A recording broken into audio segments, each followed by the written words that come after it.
So hello everyone, last lecture के अंदर हमने आपका जो न्यू मेथड स्टार्ट किया था सेपरेबल प्रोग्रामिंग प्रॉब्लम, उस पे बेस हमने एक क्वेश्चन देखा था। उसी क्रम को जारी रखते हुए आज हम उससे रिलेट एक दूसरे क्वेश्चन को यहाँ पे आज देखने वाले हैं। तो यहाँ पे जो क्वेश्चन है वो इस हिसाब से आपके पास लिखा गया है, जहाँ पे मैक्सिमम जगह आपके पास ये दिया गया है तथा सब्जेक्ट टू कंस्टेंट है वो यहाँ पे ये दी गई है। ठीक है, यदि आप अभी तक आपने वो पहले वाला वीडियो नहीं देखा तो सबसे पहले वो पहले वाला वीडियो देखिए, उसके बाद में ये वाला जो क्वेश्चन है वो आपको बहुत ही इजी प्रोसेस के अंदर समझ में आ जाएगा। तो वहाँ पे हम क्या करते हैं, इसको सोल्व करने के लिए हमें सबसे पहले हम स्टेप 1 में चलते हैं। स्टेप 1 में हम लिखते हैं कि हमारा जो यहाँ पे जो NLPP जो नॉन लीनियर प्रोग्रामिंग प्रॉब्लम दी गई है ना, इसको हमें स्टैंडर्ड फॉर्म में लिखना पड़ेगा। तो स्टैंडर्ड फॉर्म में लिखने का मतलब होता है यदि आपके पास ये मिनिमम में दिया गया हो ना तो उसको हमें मैक्सिमम में चेंज करना होता है, माइनस से मल्टीप्लाई करके। लेकिन ये पहले से मैक्सिमम में दिया गया है तो हमें यहाँ पे बस यही लिख दिया कि यहाँ पे ये जो फॉर्म है पहले से स्टैंडर्ड फॉर्म में लिखी गई है। सो अब है वो हम सेपरेबल प्रोग्रामिंग प्रॉब्लम मेथड से इसका सॉल्यूशन आगे करते हैं। तो स्टेप 2 की तरफ हम चले तो स्टेप 2 के अंदर हम क्या करते थे, आपके पास क्वेश्चन के अंदर जितने भी नॉन लीनियर फंक्शंस होते थे ना उनको हम यहाँ पे लेट करते थे। तो यहाँ पे नॉन लीनियर फंक्शन है वो आपके पास एक तो ये दिख रहा है और एक ये दिख रहा है। नॉन लीनियर का मतलब है स्क्वायर के अंदर आपके पास क्वाड्रेटिक फॉर्म के अंदर या मल्टीपल के रूप में आपके पास दिख जाए। तो आपके पास जो फर्स्ट आपका नॉन लीनियर फंक्शन है वो आपके पास ये दिख रहा है, इसको हम f1 x1 के इक्वल लेते हैं। सिमिलर केस के अंदर आपके पास जो सेकंड वाला है वो आपके पास ये दिख रहा है, इसको हम f2 x2 के इक्वल लेते हैं। ठीक है, और इसके अलावा हमारे पास कोई और नॉन लीनियर फंक्शन नहीं दिख रहा है। तो इसके बाद में हम स्टेप 3 पे चलते हैं। स्टेप 3 पे हम क्या करते थे, हम ब्रेकिंग पॉइंट फाइंड आउट करते थे। तो ब्रेकिंग पॉइंट है वो हम यहाँ पे देखते हैं, हमारे पास जो नॉन लीनियर फंक्शन बन रहा है वो x1 और x2 दोनों में बन रहा है, इसलिए हमें x1 और x2 दोनों के लिए ब्रेकिंग पॉइंट है वो फाइंड आउट करने पड़ेंगे।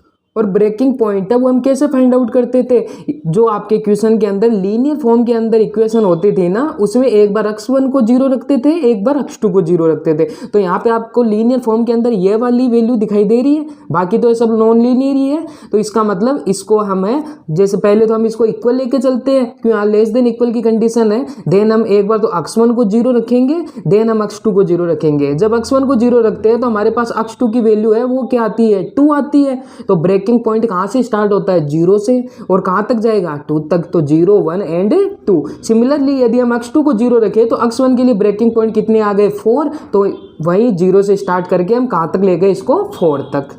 देन हम फिर चलते थे अपनी स्टेप 4 में। स्टेप 4 में क्या करते हैं, हम कंस्ट्रक्ट करते थे लीनियर अप्रोक्सीमेशन की टेबल। वो कैसे करते थे, हमारे पास सबसे पहले तो हम x1 के लिए है वो ब्रेकिंग पॉइंट यहाँ पे लिखते थे। तो x1 के लिए यहाँ पे ब्रेकिंग पॉइंट 0 से लेके 4 तक है तो वो यहाँ पे हमने लिख दिए। देन हमारे पास जो फंक्शन होता था x1 का वो लेते थे, जैसे हमारे पास f1 x1 का जो फंक्शन है वो ये रहा। ठीक है, x1 - 2 का होल स्क्वायर, उसके अंदर हम ये ब्रेकिंग पॉइंट रखते थे और यहाँ पे वैल्यू देखते थे।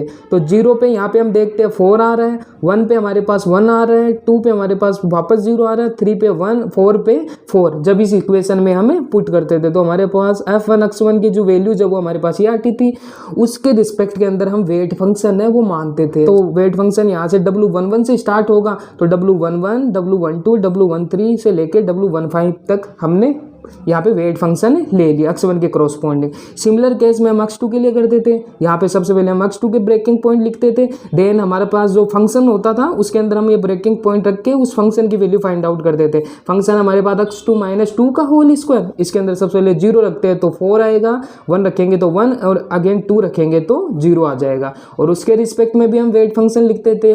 x2 के रिस्पेक्ट में वेट फंक्शन यहाँ पे क्या क्या हो जाएंगे, 2 वाली सीरीज वाले, W21, W22 and the W23।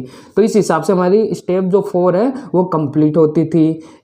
फिर हम चलते हैं हमारी स्टेप 5 में। स्टेप 5 में हम क्या करते थे, हम इनके अप्रोक्सीमेट वो इक्वेशन बनाते थे। अब इक्वेशन कैसे बनती थी हमारे पास, जैसे हमें x1 के लिए इक्वेशन बनानी होती थी तो हम x1 के जो यहाँ पे कोफिशिएंट हमने निकाले हैं, वैल्यूज निकाली है, उनको वेट फंक्शन से मल्टीप्लाई करते और x1 के इक्वल रखते थे। वो आप अभी नेक्स्ट पेज में देखिए। तो वही चीज़ हमने लिखी है। x1 के लिए आपके पास जो इक्वेशन बनेगी वो क्या बनेगी, इनके जो कोफिशिएंट है उनकी वेट फंक्शन से मल्टीप्लाई करके जोड़ते थे। 0 की W11 से कर दी, फिर 1 की W12 से कर दी। सिमिलरली ये एक इक्वेशन मिल गई। नेक्स्ट हम हमारा जो फंक्शन था f1 x1 वो हमारे पास क्या था, x1 - 2 का होल स्क्वायर। उसके लिए हम इक्वेशन बनाते थे वही, उसके जो कोफिशिएंट है उनकी उसकी रिस्पेक्ट में जो वेट फंक्शन है उनके साथ मल्टीप्लाई करते थे। जैसे 4 था पहला तो उसकी W11 से मल्टीप्लाई कर दी, प्लस 1 नेक्स्ट वाला था उसको W12 से मल्टीप्लाई कर दी और सिमिलरली हमारे पास ये इक्वेशन बन गई। सेम केस के अंदर हम x2 के लिए करते थे। x2 के जो हमने वैल्यूज निकाली थी उसके रिस्पेक्ट में हमारे पास जो वेट फंक्शन थे उनसे मल्टीप्लाई करके इक्वेशन लिखी है यहाँ पे, और सिमिलरली आपके पास जो फंक्शन था f2 उसके लिए भी हमने इक्वेशन यहाँ पे लिख दिए। तो इस प्रकार से आपके पास है ये इक्वेशन है वो निकल के आती है। नेक्स्ट हम क्या करेंगे, हमारे पास जो क्वेश्चन दिया गया था मैक्सिमम जेड और उसके रिस्पेक्ट में जो सब्जेक्ट टू कंस्टेंट, उस पूरी को हमें है वो लीनियर फॉर्म में यहाँ पे वेट फंक्शन के रिस्पेक्ट में हमें लिख देना है। तो मैक्सिमम जेड के अंदर हमारे पास क्या था, वो था हमारे पास x1 - 2 का होल स्क्वायर प्लस x2 - 2 का होल स्क्वायर। तो यहाँ पे देखो इन दोनों की वैल्यूज है वो मैंने यहाँ पे लिख दी है मैक्सिमम जेड के इक्वल। क्वेश्चन के अंदर हमने वैल्यूज पुट की है और कुछ नहीं किया है। सिमिलरली सब्जेक्ट टू कंस्टेंट के अंदर भी जो हमारे पास x1 x2 थे उनकी जगह भी मैंने यहाँ पे वैल्यू पुट कर दी। देन आपके पास ये दो इक्वेशन यहाँ पे ये आ गई। नेक्स्ट आपको ये इक्वेशन ध्यान में रखनी है, मैंने लास्ट वीडियो में भी बताया था कि ये दो इक्वेशन आपको ध्यान में रखनी है। जो आपके पास वेट फंक्शन होते हैं ना, जैसे x1 के रिस्पेक्ट में आपके पास वेट फंक्शन W11 से W15 तक आया था, उनको ऐड करके इक्वल टू 1 लेना है। सिमिलरली आपके पास जो x2 के रिस्पेक्ट में जो वेट फंक्शन आया था उनको ऐड करके इक्वल टू 1 के इक्वल लेना है। ये दो कंडीशन आपको याद रखनी पड़ेगी जो वेट फंक्शन होंगे उनके लिए। और नेक्स्ट है यहाँ पे आपको दिख रहा है कि W11 से W15 तक के जितने भी एलिमेंट है वो ग्रेटर देन इक्वल 0 है, और सिमिलरली W21 से W23 तक जो एलिमेंट है वो भी ग्रेटर देन इक्वल टू 0 है। यहाँ तक आपका काम कंप्लीट हुआ। नेक्स्ट है वो हम स्टेप 5 में क्या करते थे, हम हमारी सिंप्लेक्स टेबल है वो फाइंड आउट करते थे और उसके थ्रू हमें ऑप्टिमल सॉल्यूशन मिलता था। ऑप्टिमल सॉल्यूशन हमें कब मिलता था, जब हम ये डेल जे की वैल्यू निकालते थे ना, तो वो या तो पूरी की पूरी पॉजिटिव मिल जाए या पूरी की पूरी आपके पास 0 आ जाए, देन आपके पास है वो ऑप्टिमल सॉल्यूशन मिलता था। तो यहाँ पे आप देखेंगे सबसे पहले हमने टेबल लिखी है। टेबल के अंदर ये वैल्यूज आपको ध्यान में रखनी है, C B X B B B के ऊपर सी जे, ये 4 वैल्यू आपको ध्यान में रखनी है। इनको चाहे इधर इस सी बी को इधर लिख दो चाहे एक्स बी को इधर लिख दो, कोई फर्क नहीं पड़ता है, ठीक है। वो आपको दिमाग में रखने की चीज़ होती है। जैसे लास्ट क्वेश्चन के अंदर हमने सी बी पहले लिखा था एक्स बी बाद में लिखा था, उससे कोई फर्क नहीं पड़ता है, ठीक है। तो यहाँ पे सबसे पहले हमें जो भी वेट फंक्शन है वो हमने यहाँ पे लिख दिया। जैसे W11 से W15 तक हो गया, सिमिलरली W21 से W23 तक हो गया। इसके अंदर एक चीज़ और है, यहाँ पे हमने जो हमारे पास क्वेश्चन के अंदर लेस देन इक्वल टू का साइन था उसको इक्वल में चेंज करने के लिए हमने यहाँ पे एक स्लैग वेरिएबल भी ऐड कर दिया है S1 साथ में, ठीक है। और वो स्लैग वेरिएबल हमने यहाँ पे लिख दिया। नेक्स्ट हम क्या करते हैं, यहाँ पे जो इनके कोफिशिएंट हैं वो सारे के सारे कोफिशिएंट यहाँ पे हम लिखते हैं। जैसे फर्स्ट वाली इक्वेशन में W11 का कोफिशिएंट 0 है, W12 का 1 है, W13 का 2 है, W14 का 3 है। सिमिलरली ये पूरे कोफिशिएंट हमने यहाँ पे लिख दिए। नेक्स्ट इस वाली इक्वेशन के हमने इन W11 के रिस्पेक्ट में कोफिशिएंट लिख दिए। सिमिलरली ये जो नेक्स्ट इक्वेशन है इसमें W21 W22 इनके कोफिशिएंट लिख दिए, और बाकी कोफिशिएंट आपके पास 0 है ही है कि वेरिएबल ही नहीं है यहाँ पे। नेक्स्ट बी के अंदर हम क्या लिखते थे, जो आपके इक्वेशन के इक्वल जो वैल्यूज होती थी ना, वो जैसे यहाँ पे 4 1 1 है तो ये 4 1 1 आ गया, ठीक है। नेक्स्ट है यहाँ पे आपको पता ही है सीजे के यहाँ पे कौन सी वैल्यू लिखी जाती थी, ये वो वैल्यूज लिखी जाती थी जो मैक्सिमम जेड में इनके कोफिशिएंट होते थे। तो मैक्सिमम जेड में आपके पास W11 का कोफिशिएंट क्या दिख रहा है 4, तो यहाँ पे 4 लिख दिया।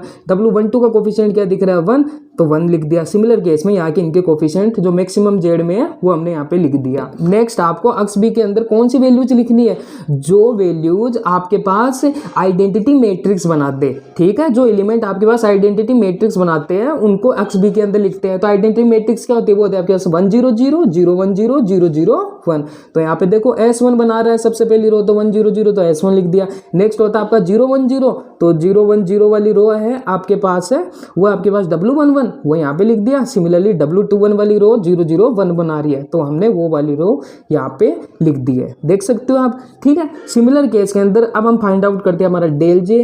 डेल जे हमारे पास क्या होता था, वो हमारे पास होता था जेड जे माइनस का सी जे। जेड जे क्या होता था, जब मतलब जैसे W11 के रिस्पेक्ट में हमें जेड जे ये डेल जे निकालना है, तो इसकी इससे मल्टीप्लाई कर देते प्लस इसकी इससे मल्टीप्लाई प्लस इसकी इससे मल्टीप्लाई, ये तो जेड जे का काम हो गया, माइनस का सीजे, सीजे का मतलब है W11 के ऊपर जो वैल्यूज होती थी ना वो, तो वो क्या हो गई यहाँ पे देखो, इसकी इससे मल्टीप्लाई की तो 0 प्लस 4 इंटू 1 4 हो गया और 4 इंटू 0 0 हो गया, तो 4 सीजे क्या है 4, तो 4 माइनस 4 क्या आ गया 0। सिमिलर केस के अंदर यहाँ पे हमें W12 के रिस्पेक्ट के अंदर निकालेंगे डेल जे, तो वही ये 0 हो गया, ये 4 हो गया, ये वापस 0 हो गया, तो 4 और माइनस का सीजे, तो 1 4 माइनस 1 क्या आ गया 3। सिमिलरली हम आगे W13 के रिस्पेक्ट में W14 के और ये सारी वैल्यूज हम फाइंड आउट करते हैं। जब हम सारी वैल्यूज यहाँ पे फाइंड आउट करते हैं तो हमें यहाँ पे दिख रहा है हमारे पास पहली टेबल में आपका सॉल्यूशन आ गया।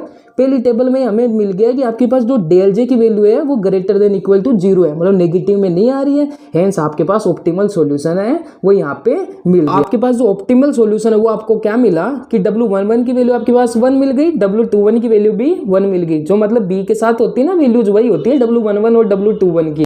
तो यहाँ पे मैंने यही लिखा है कि आपके पास डेल जे की value greater than equal to 0 मिल गई, थस आपके पास जो ऑप्टिमल सॉल्यूशन है वो W11 की वैल्यू 1 मिल गई, W21 की वैल्यू 1 मिल गई। अब हमें ऑप्टिमल सॉल्यूशन फाइंड आउट करने के लिए हम क्या करेंगे, हमने जो इक्वेशन 1 और इक्वेशन 2 मानी थी ना, जो वेट फंक्शन में आपके पास x1 और x2 की, उसके अंदर ये वैल्यूज है वो पुट कर देंगे।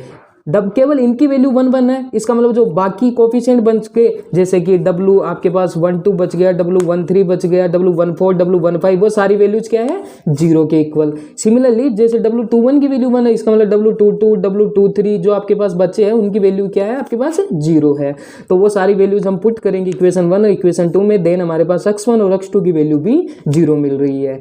तो अब x1 x2 की वैल्यू हम जब मैक्सिमम जेड में पुट कर देंगे, देन हमारे पास जो सॉल्यूशन चाहिए हमें मैक्सिमम जेड वो हमें यहाँ पे मिल जाएगा। तो यहाँ पे आपके पास पता ही था इक्वेशन थी मैक्सिमम जेड की x1 माइनस 2 का whole square plus x2 minus 2 का होल स्क्वायर, यहाँ x1 x2 की वैल्यू, तो मैक्सिमम जेड हमारे पास क्या आ गया 8 आ गया निकल के।